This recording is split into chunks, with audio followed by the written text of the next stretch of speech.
Mr. Peter, Dr. Cisse needs to listen. He has to be sure of what he says. I'm not sure, what you mean by that. I think if you're looking for somebody who is certain, or rather who believes in what he says, that's Dr. Cisse. Hello, Uncle Peter. Tell Dr. Cisse that I'm a big supporter of President Barrow, but also an advocate for two-term limit. I will be very disappointed if he seeks a third term because he is our only hope to set the trend as a two-term president in the country. Is that a strong argument? No, it's not a strong argument. That just for the sake of, That is our problem. We normally think that 2 terms brings development. It does not. If it's in the constitution, it's by law, we need to follow it. But if it's not in the laws of the Gambia, I think the president has a right to seek a third term. Nothing stops it. I think for now, Peter, that is my own personal opinion. I think it will be a grave mistake if Gambians should change leadership in 2026, because currently the president is on a pedestal to unprecedented transformation. I think continuity is important. Uncertainty should not be our situation here.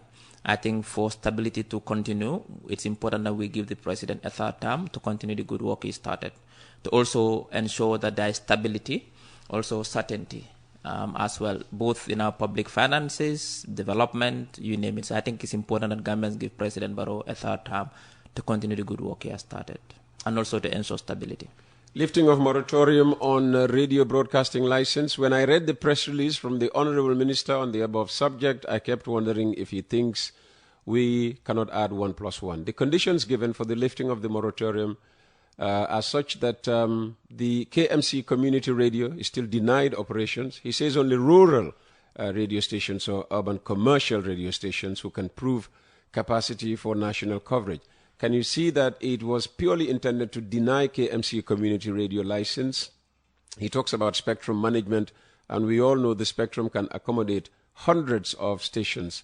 When shall we stop politicizing every single thing? Is this politicized? No, obviously not. People have a right to their opinion. Will KMC eventually get the license for their radio station? What I can tell you is that there's a problem with spectrum. It's depleted. And because of that, waves overlap, and we don't want that to be happening always. There's enough spectrum space in rural Gambia. That is why we are doing this. We are not doing this for anything other than the fact that we need to manage our spectrum resources properly. And once we move from digital to analog, from analog to digital broadcasting, very soon we are working on that in line with ITU regulations. Perhaps we'll now go digital. But for now, this got nothing to do with politics. It's got nothing to do with KMC. It's got purely to do with technical considerations, but also equitable equitable access to information considerations. Nothing political.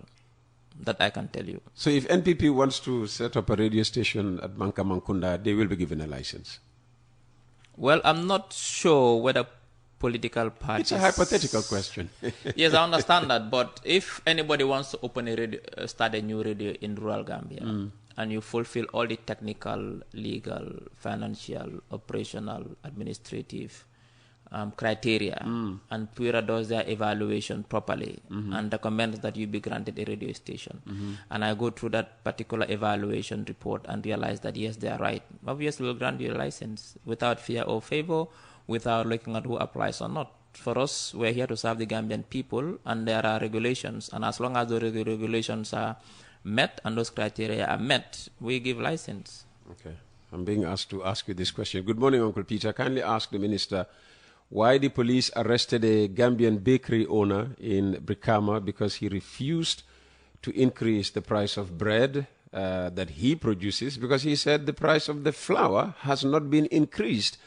So he saw no reason why he should increase, and I hear that he has been charged $5,000 and will have to close his bakery for 2 months. Why that? I'm not very familiar with that story, so I really cannot comment on it. Actually, let me just go to because the police had issued a denial. Let me just see whether I can find it. Yes, clarification on reported bread price enforcement in Brikama. This was issued on July the 4th. In response to recent reports circulating on social media regarding the alleged arrest of a young baker, Yaya Jallo, in Brikama's Sanchaba for selling bread at $10 instead of $12, the Gambia Police Force wishes to clarify the facts surrounding this matter. According to official records, the enforcement operation conducted on Thursday, the 3rd of July 2025, was initiated at the request of the National Bakers Union. The objectives of the operation were strictly limited to the following. 1. Ensuring compliance with union regulations. 2. Verifying the standard weight of bread. And 3. Assessing the sanitation and hygiene standards of bakeries. The operation was led by representatives of the Bakers Union, including Amadou Tijan Jallo, the president of the Brikama chapter, and Siko Omar Jallo, chairperson of the Brikama chapter, alongside Inspector Modu Lamin Sane of Brikama Police Station. At no point during this exercise did the team instruct, compel, or enforce the sale of bread at a fixed price of $12. Price enforcement was not part of their mandate. Regarding the incident at Yaya Jallo's bakery, it is confirmed that there was a disagreement over compliance with the agreed working hours for baking. Specifically, Mr. Jallo declined to adhere to the union's operational schedule, which stipulates baking should take place between 8 p.m. and 10 a.m. and insisted on operating 24 hours a day. It was during this exchange that a video was recorded and shared online which incorrectly suggested that Mr. Jallo was arrested for bread pricing. This information is inaccurate. The police did not arrest Mr. Jallo or any other baker during this enforcement exercise, nor has any arrest been made in relation to the bread pricing. The Gambia Police Force reiterates that its role in this operation was to provide support for the union's agreed regulations on sanitation, weight, and not to set or enforce bread price. The public is encouraged to rely on verified information and official statements to avoid the spread of misinformation. Well, brilliant. I think it's important the police makes that clarification in this age of misinformation and disinformation. Some people are fond of, trying to misinform the public about certain issues. I think that is why we are always out there clarifying to the public. I think this statement really clarifies everything that the public needs to know about the particular incident. Okay. Good morning, Uncle Peter. Gambia is a country that needs to be studied. This can only happen in the Gambia. Try that in the neighborhood Senegal.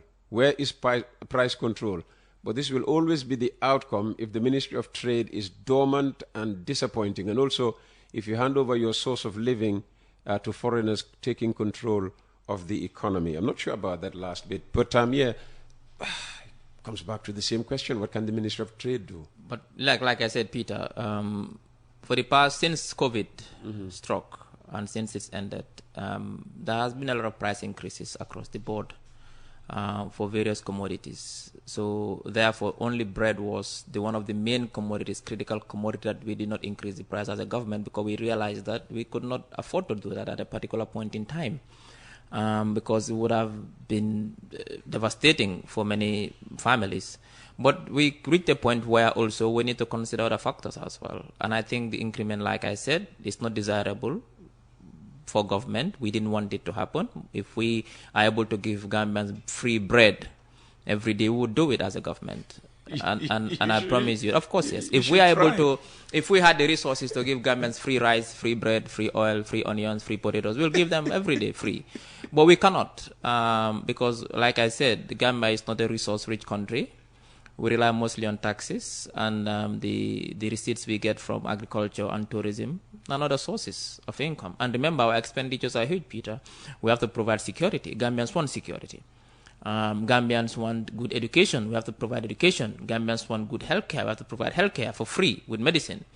We have to build roads. We have to build bridges. We have to help agriculture. Recently, we are still selling the price of fertilizer at $1,100. Gambia government losing almost $1,700 per bag, subsidizing it because we buy it for $2,800 and sell it for $1,100 just to support farmers. We buy their granules from them at a price of $38,000 per ton and sell it again at $20,000. So we lose $18,000. We subsidize all that. We subsidize fuel.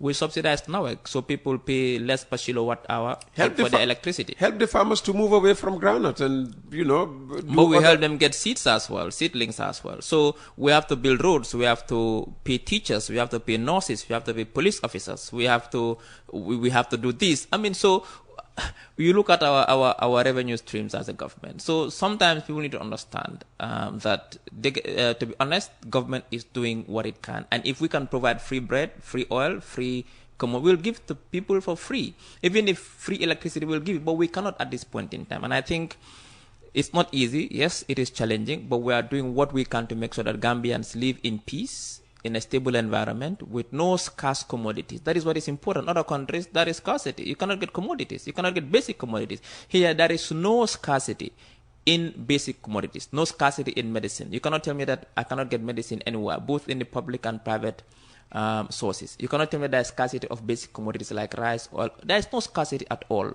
Yes, you can talk about the prices, but these prices are beyond our control. These are global dynamics that control the price. We don't produce most of the things that we consume in this country. That is why now, as a policy, government is working towards promoting local industries so that we lessen our reliance on importation of basic commodities. Where are you starting in promoting? With rice. That is why currently they've created a special unit called the Rice Secretariat within the Ministry of Agriculture to promote rice production. Recently, the Ministry of Agriculture has given harvesters and some equipment to rice farmers in the CRR and URR to focus on rice production, because we spend billions and millions of dollars to import rice every year, costing us a lot of money through foreign exchange and expenditures. So we are focusing on rice production. We are supporting local onion producers as well. That is why whenever local onion producers, so we are doing all those things to make sure that we focus on local production. We are opening the country for investors to come and establish light industries that will add value to agricultural products, turning mayonnaise into ketchup, turning turning eggs into ketchup, into mayonnaise, turning tomatoes into ketchup, making sure that local chicken is used, and will lessen our importation of chicken, eggs as well. So we are working towards that, and these things take time. Like I said, we inherited a very bad governance system, a very bad development policy, and we are trying to change that, and we've changed it, and now things are going towards the right direction. Good morning, Peter. Please tell your invitee that a good dancer must know when to leave the stage. No one person can accomplish all his plans on the earth. We should do our bit and allow others to continue exactly what they are doing. Continue what others started. Yes, this is suggesting that, the president should not look for a third term. Our situation is different, Peter. Remember, we had a very challenging transition that the president midwifed. And then the transition, the first term of the president, like I said, cannot be counted. He didn't get the chance to do what he wanted to do. It was all politics. He got the chance and the mandate to govern with full powers in 2021. So for us, the first term cannot be counted. It was a transition. The president has effectively served one term, that is 2021 to 2026, and I think is incumbent. It's only fair, but also it's only prudent for us to give him another mandate to fulfill and continue the good job that he's doing. Okay. With all due respect to the Honorable, he just wants to twist the point. Government said they cannot do price control because it's a liberal market system. So if the market is not controlled, monitoring the weight against the price is controlling. Yes, we all know that rice of 50 kilograms should be 50 kilograms, but there's no price attached to it. Based on the situation, if the bread seller wants to sell his bread at $15, he will be in problem. But if someone wants to sell his bag of rice at 3,000, no problem. In other words, rice may be on average $2,000 per bag. Somebody might just decide, well, I'm selling mine for $3,000. They are in no trouble with the Ministry of Trade. But bread cannot be sold at more than $12. Yes. So anybody who tries to sell bread at $15 is in trouble with the law. Well, I know people who sell bread at $30. You know people who sell bread at $30? Yeah. I don't want to advertise, but I know I've bought bread at $30 per loaf. This is okay. Let's say there's a standard. The Ministry of Trade has a prescription for the bread to be sold at $10. Yes. What I'm saying is that I've known bakeries in this country that sell bread at $30 per loaf. Not the one that people were buying at So what I'm saying is that bread is a different commodity. So it's a critical commodity like rice. I agree. But also you cannot sell rice also. There is no specific price control, but you cannot also inflate your price to certain amounts as well in rice. The Minister of Trade will take note of that. So what is important is that we cannot do price control in the Gambia because it's a liberal market. Price control always has a negative effect. It leads to hoarding. Hoarding leads to scarcity, which we cannot also encourage. What is important, there are standards in terms of the weight of the bread, and this must be complied with. Okay. Back to the Constitution.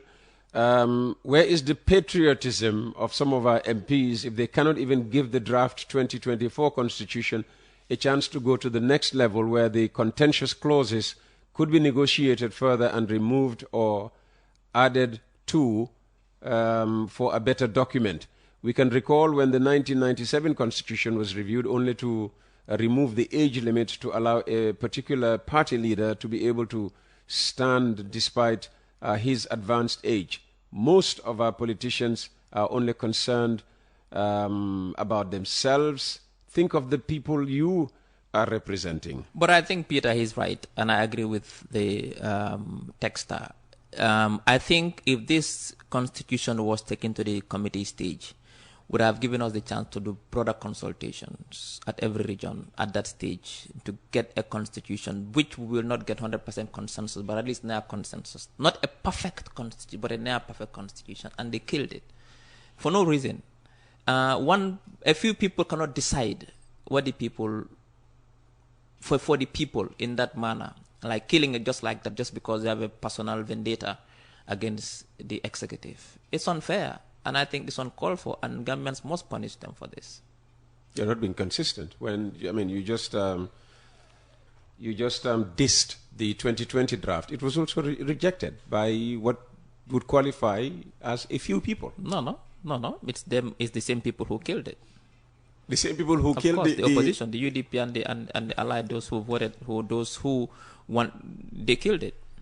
Because the conditions they are putting on it... The UDP killed the 2020 draft. Of course, because the conditions they put on it, they knew it was impossible. You cannot apply laws retroactively. It's not possible. They never had a goodwill to pass it. They never had a goodwill. They never wanted to pass it. So they put a condition which we know it's impossible. And the CRC ignored the concerns of the executive at that time to say that you cannot apply laws retroactively. They removed some. When we went on, I was part of the consultation process.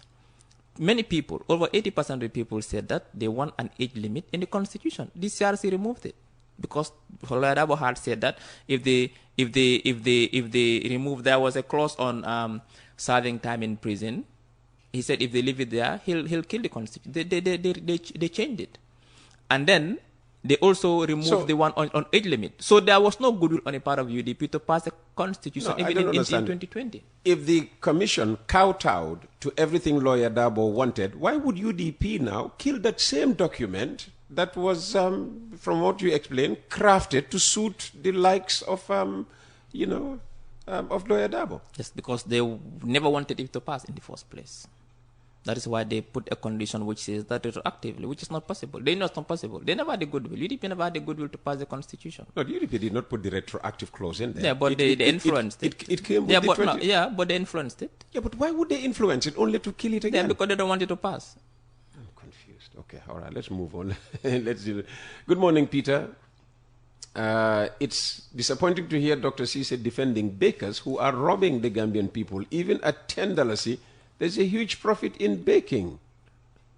I'm not defending the bakers. I'm just telling you the realities that since COVID, operational costs have gone up. Some prices have gone up, and we don't understand their plight. We cannot also allow, they are Gambians as well, and they are in the business of bread. We cannot be also expecting them to going at a loss all the time. That is what they've argued. And I think Bakers Union plus these consumer protest allies sat and looked at, they have the data, they did all the analysis and realized that yes, it is time for them. And this wasn't just a decision they just made. They went through the data and they looked at different sets of data and did their analysis and realized that yes, it is time for the price of bread to go up at $12. And they pushed it there. Okay. Here's some advice from Sekou Sanyang. Good morning, Uncle Peter. I am appealing to the Honorable Minister to continue to man his current post, come what may. Rumors are circulating that we are hearing from the Foreign Ministry vacancy. He has already given a lot of value and dignity to the Information Ministry of the Gambia. May the government be blessed with a good replacement for Tangara.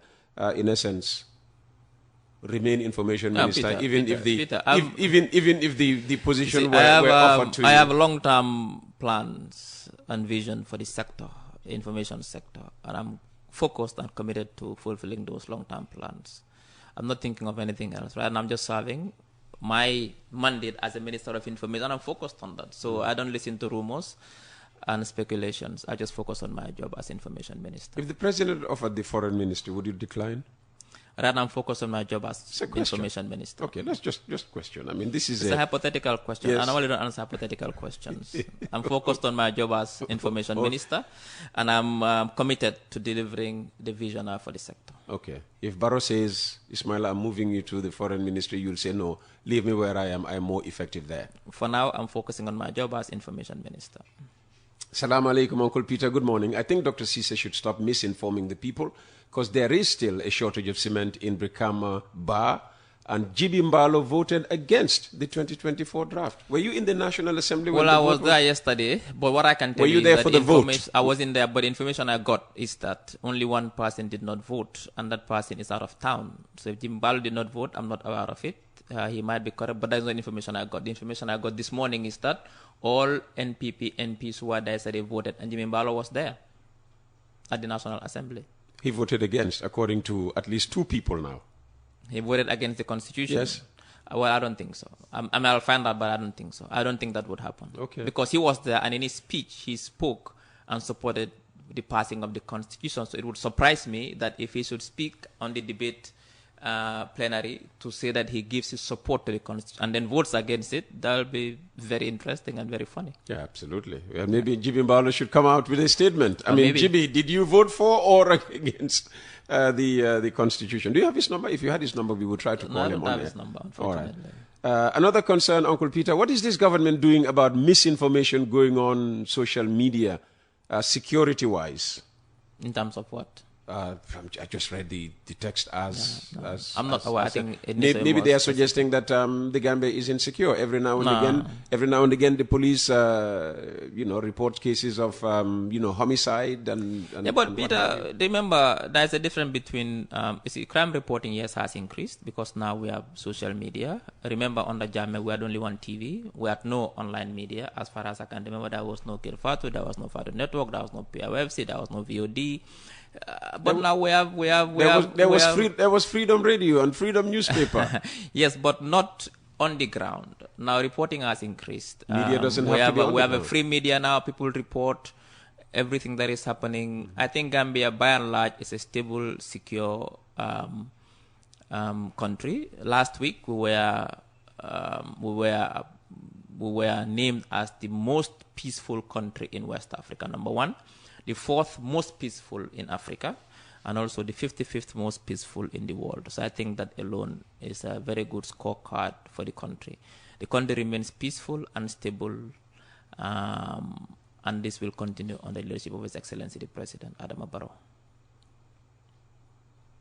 Yeah, but so you're not worried about, like the texter is suggesting, social media suggestions that the country is unsafe? The country is safe. I mean, everybody feels so. Yes, you cannot tell me there's no country which is crime-free. Yes, there is crime. And government has a resolve to fight crime. The police are working hard under the leadership of both Sidi Mukhtar, IGP, and Minister Sanyang, Interior. They are working hard to fight crime in this country. And the president has a resolve to fight crime in this country. We don't joke with criminals. And I think I read in the newspaper yesterday that Sidi Mukhtar said that, the IGP, that there is no hiding place for criminals. And government will take a very strong stance against criminals in this country. But there's no country which is crime-free, Peter. There is no country, even the most secure countries in the world, there is crime. They have crime every day, more crime than Gambia. So we cannot expect to have a crime-free country. Yes, there is crime, there are terrible. But most of these sometimes are homicides. If two people in a particular compound kill each other, It's difficult for the police to do that. What the police are focusing on, crime prevention and solving of crime. And most of the crimes committed are solved. And then we try to give maximum security to the citizen. There's police presence, there's police visibility in the country, and our laws are working as well. So I think, for me, yes, there is some crime taking place, but it's not indicative that the country is unsafe or unsecure. Rather, the country is safe and secure, and people are free to go about their business. Nobody is being attacked randomly in the streets and being killed. I'm not seeing that. And we are very resolved to make sure that we fight crime in this country, and we're not joking about that. Nobody has texted about it, or let me say, just yet. But the ferry situation, we seem to have gone back to one ferry, providing service. Yes, technical problems are inevitable, Peter. Our ferries are not... But technical problems are too frequent. Yeah, but like I said, Peter, even you having your car that you've been having, if your car is 20 years old, sometimes you wake up in the morning, it won't start. It happens. You have no control. It's a technical problem. Happens to me a lot. Yeah, so what the government is doing now, brand new ferry is coming in December, the Green Ferry. A private sector is also getting involved. Very soon they'll be done. Very soon the ferry issue will be done. But by and large, in most cases, 90% of the time, both ferries are working. If there's a technical issue, 1 or 2 days, the public has to be patient and understand that. The person who sent the thing about the security has just clarified themselves. I mean, in our neighboring countries, if false news is spread, the police can trace the culprit and bring him to book. We are in the era of AI. Well, false news, how do you... Now, if somebody spreads false news, you can trace them, bring it, and do what with them? It's difficult to regulate online media. We have a challenge of misinformation and disinformation. But there's a threshold. What is the nature of that false news? It depends. If it has serious security implications, obviously. If it crosses the red line, something must be done. But just false news, you bring them and arrest them, and you start accusing us of dictatorship. So we need to be. So it's difficult. It's a catch-22. It's a catch-22 situation. So we need to be. I know the police are working. There's a cyber crime unit within the police that are working hard to make sure that they also scan online to see what's happening. If there's false news which has security implications, we'll act on it. But false news which has no implications, obviously, you wouldn't want to waste your time and resources to go and bring those people in, and then later you can't even prosecute them. There is no point. A counter-argument come question. Country secure, then why the peacekeeping mission? In other words, why keep, I guess this is going to ECOMIG, why keep ECOMIG here if this is a peaceful country? Well, ECOMIG is not here only to keep the peace. ECOMIG is here to, this is an ECOWAS-wide thing. They're here to build enhanced capacity, work together with our security forces. With or without ECOMIG, the country is secure and peaceful. They are part of the transitional mechanisms, and they're here to fulfill that mandate. They have a specific mandate. So ECOMIG's here, or a lack of being here, doesn't mean Gambia is not secure. The specific mandate is to do what? Do you know? To oversee the transition. They came for that purpose. And I think the transition is still on. We are still on in that same transition. Transition from who to who, or from what to what? From autocracy to democracy. I thought you said we were a working democracy already. Yeah, well, something. We have not consolidated our democracy yet. The transition is still on. There are still things that we need to do. But the most important thing is that if ECOWAS... I think the only thing outstanding is the SSR. Well, we still have a constitution. Like was sent out yesterday. We still have some of the TRIC recommendations, even though we are working hard. There are still some that are not yet been implemented. What is important is that ECOWAS did an assessment and realized that ECOMIG is still needed here, and they're here, and that's it. Good morning, Peter. Can you ask the Minister, are they thinking about building another bridge before Denton Bridge will collapse, as I think the time limit has expired?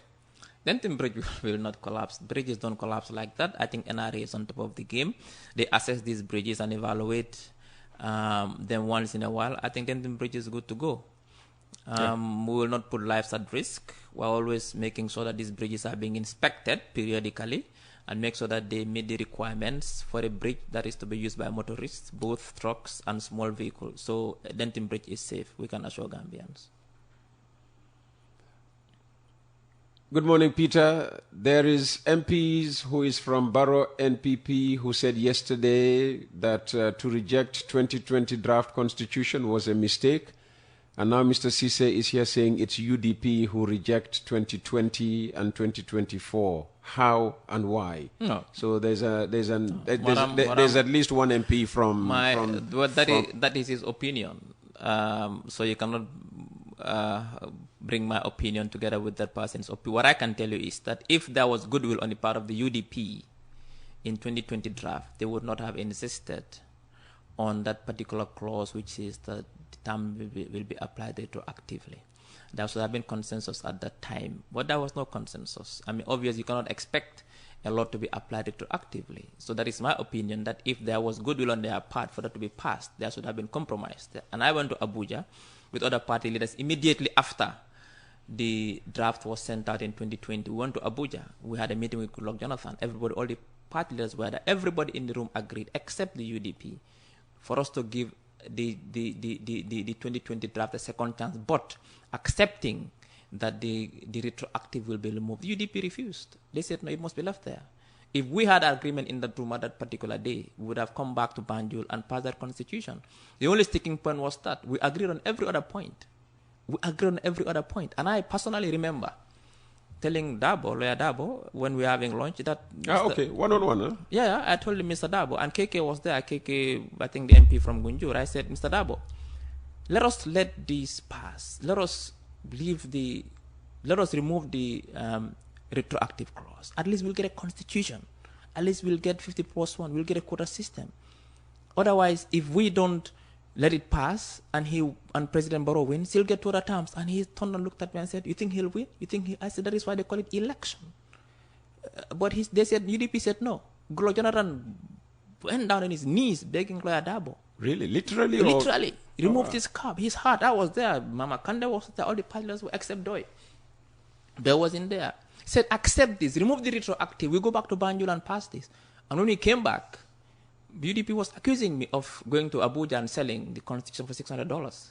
I was accused. Because I said, let us accept. Why 600? Did you accept $600? They said they gave us as per diem, $600, which was even false. So what I'm trying to tell you is that if we had agreed in that room in Abuja, at that particular hotel, that we removed that particular retroactive clause, this would have been history by now. But UDP refused and said no. That is why I'm saying that there was no goodwill on their part in 2020. There is no goodwill on their part in 2024. That is why we're still finding ourselves in this imbroglio. It's a fire. You're describing it as, a fire. That's how bad it is. Well, it is serious. Oh, okay, all right. I would suggest opinion matters. I would suggest the 2020 draft be reintroduced for further negotiations now that the 2024 is killed. Well, like I said, government will advise itself and come back with a position on this. But for now, it's killed for now. The 2024 is no more. Yeah, well, the argument, while the 2024 draft was in the National Assembly from, official ends, including the Attorney General and Minister of Justice, is you cannot talk about, a document that was rejected by the National Assembly. Well, strictly speaking, it doesn't exist anymore. So apparently these both documents now do not exist. That is why I said government will not advise So itself. it means that we are going to start afresh, does it? Well, I don't know what the next move will be. Like I said, government will advise itself and will consult widely and see what the next move will be. Like I said, constitution building always fraught with challenges. It never stops. One thing that I can assure the public is that the government is still committed to bringing a new constitution. I will do everything within our powers to make sure we have a new constitution. Mm-hmm. And since we are still using the 1997 Constitution, shouldn't we be afraid of another dictatorship? No. The 1997 Constitution, there's no trappings of dictatorship. It's a democracy. Well, is that not the instrument that the dictator relied upon to do whatever he was doing? No, Jammeh was flouting the Constitution in most cases. He was Otherwise, 1997 Constitution is not... I don't see any clause in that which makes dictatorship. I don't see it. There's clear separation of powers there. I mean, so what is the issue? When there were instruments which give separations of powers clear in the constitution, that's not dictatorship. If the constitution has fused the powers to the executive only, then there's a problem. But in the 97, that's not the case. There are clear separation of powers. Yes, you could argue that he amended it 52, but those amendments are not intent clauses. They are just amendments. But I think the 97 constitution has been working. It's working. We're in a democracy. I'm not saying dictatorship, and we've been using it for the past 8 years, and I don't see any dictatorship in the Gambia. All I see is democracy flourishing. Past 8 years? 1997 to date is only No, what I'm saying, since the new government came to power, Okay. since Barrow came to power, we've been using it for the past 8 years, Okay. and I'm not seeing any tendencies, any autocratic tendencies. Instead, Well, what I see is... The UDP has always suggested that we are moving, every day closer to dictatorship. No, that is politics. That is political rhetoric. What we know, and everybody agrees with, is that there's freedom of press, there's freedom of association. I mean, there's clear separation of powers. Government has lost cases in the courts. Government has taken bills of parliament and they've been voted out. That happens in a democracy. There's divergent of views. There is transparency. There is accountability. Reports are coming out from PAC-PEC, indicting government institutions. The audit is coming out indicting government institutions. That is democracy. As well as local councils. Exactly, as well as local councils. And I think, in fact, it's worse there. I mean, recently what they talked about KM and BCC, really, it's damning reports against these two institutions. So, seriously, democracy is flourishing in this country with the 97 Constitution. Fantastic. Long may it continue. Amen. Dr. Cisse, thank you very much for your time this morning, and good luck. Jar Oil. The company have filling stations across the country, and our rates are relatively cheaper than anyone else across the country. Jar Oil is the biggest producer and distributor of cement in the country with the most competitive prices in the market.